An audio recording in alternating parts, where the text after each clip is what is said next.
دو طوافه بغیر د مانځنه د یو بل سره یو ځای کول مکروه تحریمي دي. یو طواف دی چې وکړلو، دویم طواف به هله شروع کې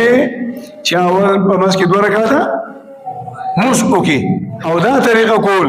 چې یو طواف وکړي بیا ورپسې دویم وکړي بیا ورپسې دریم وکړي او مونځ په آخر کې وکړي، دا طریقه د طواف دا مکروه تحریمي ده، د دې نه به ځان ساتي.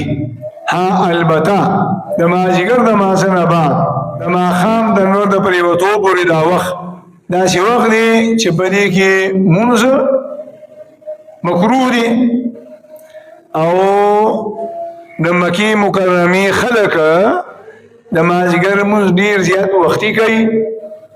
نو د ماښام او د مازدیګر ترمنځه 2.5 غنټې وخت دی. نو په دې دوران کې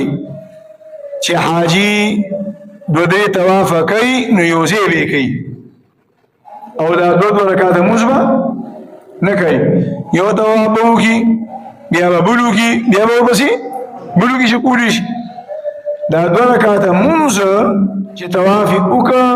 نو که 2 طوافه کړي وو 4 رکعاته به وکړي، که 3 طوافه یې کړي وو 6 به وکړي.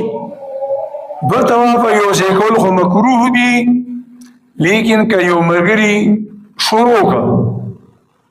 یو طواف یې پوره کړه او دویم طواف یې شروع کړه، ذهن کې ورته راغله چې ما خو مسله اورېدلې وه دویم طواف د لومړي طواف سره یو ځای کول نه لري او ما خو شروع کړه، نو مسله دا ده چې تر څو پورې دا لومړنی شکل مکمل کړي نه وي پرېږدي او که چېرته د دویم طواف دا لومړنی شکل یې مکمل کو د حجر اسود پورې ورسېده بیا به دا طواف نه پرېږدي بلکې بیا به دا طواف هم څه کړي مکمل کی او آخر کې به د 2 بجې باندې 100 رکعاته مونځ وکړي 4 رکعاته مونځ وکړي. په طواف کې د هر طواف نه بعد فرض طواف دی، واجب طواف دی، سنت طواف دی او که نفلی طواف دی، د هر طواف نه پس په طواف کوونکي باندې 2 رکعاته مونځ دی او د دې 2 رکعاتو مونځ حکم زمون د احنافو مسلک دا دی چې دا 2 رکعاته مونځ واجب دی، واجب نفل نه دی، څه دی چې واجب دی. د دې د وجې نه حاجیان چې کله دا 2 رکعاته مونځ کوي نو څه نیت کوي 2 رکعاته مونځ کوم واجب الطواف او دا 2 رکعاته مونځ واجب دی.